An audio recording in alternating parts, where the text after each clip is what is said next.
first of all, this announcement by the four nations, Australia, Canada, the Philippines and the United States, 2 days of Navy and Air Force drills in Manila's economic zone.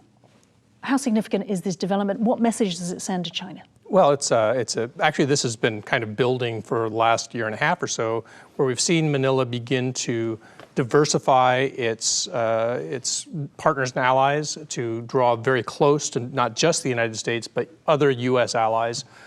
So we've seen not just those three countries, we've seen groupings that include France. Germany has shown a new interest. Japan, of course, just completed a bilateral exercise with the Philippines in the West Philippine Sea. So we've seen the Philippines essentially calculate that if they're going to stand against a very, very large and aggressive neighbor, they're going to need a lot of friends. Professor Song, so, let's look at China's reaction. They've already reacted. Tell us what they've done.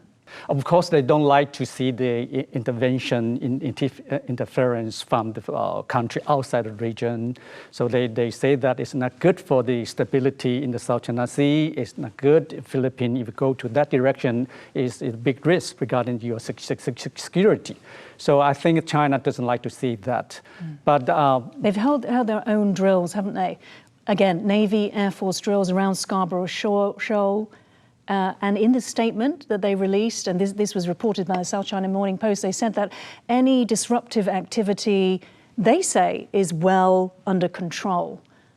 From Chinese perspective, of course, they are under their monitor and control. But my thinking is that the Chinese People's Liberation Army will take more action, Coast Guard vessel will take more actions to counter the action from the outside, make joint exercise and so on. Okay. Now, Ray, we mentioned at the top of the show about the survey ship, the Chinese survey ship.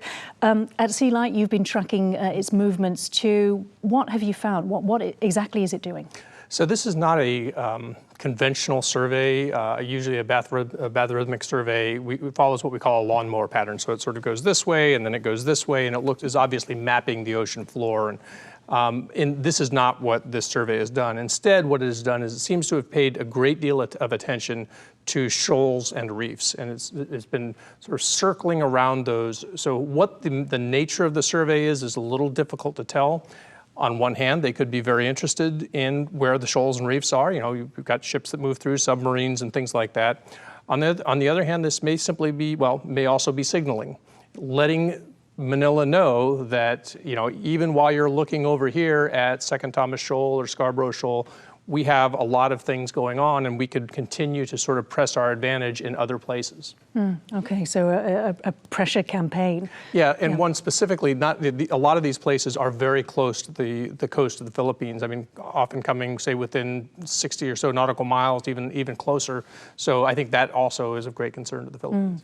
And anything in particular with those choice of shoals, or just a geographical? It seems to be pretty comprehensive. So all of the shoals that it's been showing interest in are those that are sort of to the east of where their primary base at Mischief Reef is, in, sort of Second Thomas Shoal, Sabina Shoal, and then things that are even closer to the Philippine coastline. So they are working very close to Philippines proper.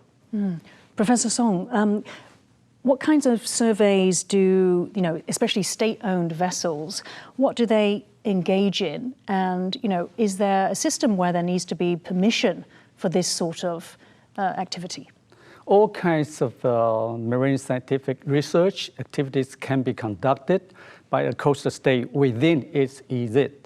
But if the EEZ has that kind of overlapping disputed zone, maritime zone, then it's troublesome, and you get some kind of permission from the other side. So regarding South China Sea, the EEZ claimed by the Philippines, China sent a research vessel to that disputed, overlapped EEZ, then we will see that kind of protest from the Philippine side.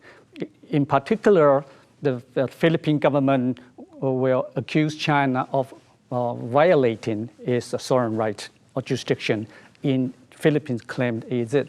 But without that kind of disputes, you are entitled all kinds of marine scientific research survey activities within your EEZ, provided that for peaceful purpose of the use of the ocean.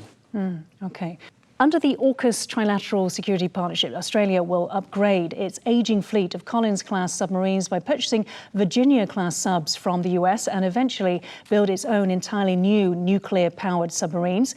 Although AUKUS has never mentioned Taiwan, in April 2024, US Deputy Secretary of State Kirk Campbell said the AUKUS alliance could act as a deterrent to China in the Taiwan Strait by working with submarines from other countries. Now, Ray, you mentioned submarines in terms of passing through or close by shoals.